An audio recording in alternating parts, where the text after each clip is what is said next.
आज माझ्या घरी समोसाचा बेत ठरलेला आहे आणि हा समोसा थोडासा डिफरंट आहे बरं का.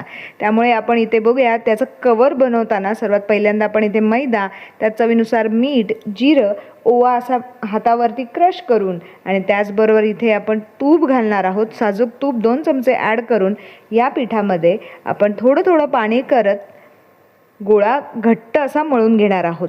घट्ट गोळा इथे तयार झाला आहे आणि तो आपण बाजूला ठेवूयात. आता स्टफिंग करण्यासाठी जो मसाला आहे तो इथे मी तयार करते आहे.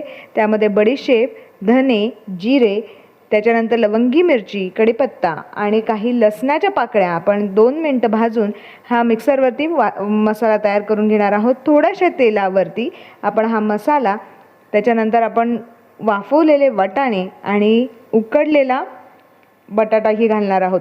त्याचबरोबर आपण हळद आणि हिंगही घालून घेणार आहोत. उकडलेला बटाटा घालून मस्तपैकी स्टफिंग तयार करणार आहोत. हे स्टफिंग खूप छान आणि वेगळं असं स्टफिंग आहे. तुम्ही जरूर ट्राय करून बघा आणि माझा व्हिडिओ जर आवडला तर आस्वाद रेसिपी या चॅनलला जरूर सबस्क्राईब करा. समोसासाठी आपण अशा पद्धतीने एक पारी ओव्हल शेपची कट करून मध्ये कट मारून आणि अशा पद्धतीने समोसा फोल्ड करणार आहोत. त्याच्यामध्ये स्टफिंग जे केलेलं आहे ते फिल करूयात आणि मस्तपैकी हा समोसा अगदी काही मिनिटातच तयार होतो. सगळ्यांना फार आवडतो. तुम्हालाही जरूर आवडेल. जेव्हा कराल तेव्हा कसा जमला हे मला कमेंट करून सांगायला विसरू नका. आपण डीप फ्राय करून घेणार आहोत गोल्डन ब्राऊन होईपर्यंत आणि मस्तपैकी गरमागरम हे समोसे तयार आहेत. Thank you for watching my video.